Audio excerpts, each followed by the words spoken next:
জাগ্রতী গীতাকে বলে, খুব দরকার ছিল আমার ছেলেকে এভাবে কোটা দিয়ে যাওয়ার, আমার ছেলের যদি কিছু হয়ে যায় তাহলে আমি তোমাকে ছেড়ে দিব না।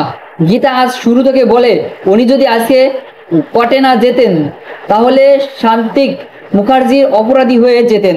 সবাই বলতো একই মায়ের পেটে দুই ভাই, প্রেমের জন্য ভাইকে মেরে ফেলেছে, আর আমি এরকম মেয়ে নই। আপনি ভালো করেই জানেন স্বস্তিকা মুখার্জির সাথে আমাদের বাড়িতে আমার বিয়ে হয়েছে।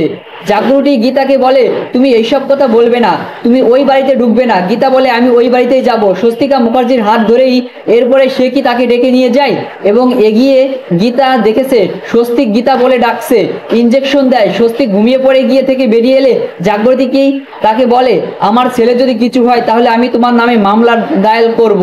গীতা বলে, আপনাদের ভাষাগুলো এড়িয়ে যায়, কারণ আপনাদের ভাষাগুলো আমাকে বড্ড আঘাত করে।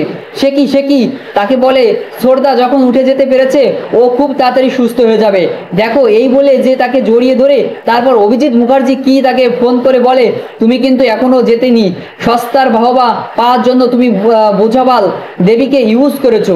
আমার ছেলে যদি কিছু হয়ে যায় আমি তোমাকে ছাড়বো না। গীতা অভিজিৎ মুখার্জিকে বলে, এখন আপনার হসপিটালে আপনার ছেলের পাশে দাঁড়ানো উচিত, কিন্তু আপনি সেটা করছেন না।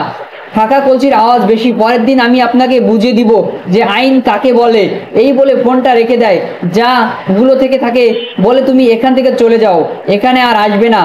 গীতা আজ শুরু থেকে বলে, এখানে আমার হাজবেন্ড আছে, এখানে তো আমায় আসতেই হবে। জাগরতী বলে, কাকে বলছো আসবে? তোমাদের তো শাস্ত্র মতে বিয়ে হয়নি, মোটেও বিয়ে হয়নি। আর ওই বাড়ির চৌকাঠ পেরিয়ে একজন ঢুকবে। আপনাদের বাড়ির চৌহাটা নোংরা করে দেবেন না, কারণ ওই মেয়েটার বাড়ির প্রত্যেকটা সদস্য ক্রিমিনাল। ওই বাড়িতে ঢোকে স্বস্তিকা মুখার্জি পরিবারের চৌকাঠ বেরোবে না।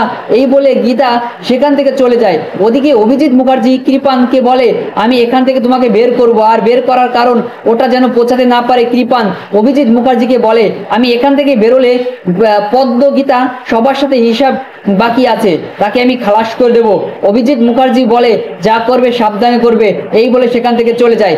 এই ছিল আজকের আপডেট। যদি আমাদের ভিডিওটি আপনার ভালো লাগে অবশ্যই কিন্তু আপনারা আমার চ্যানেলটি সাবস্ক্রাইব করবেন এবং পাশে থাকা বেল আইকনটি বাজিয়ে দিবেন।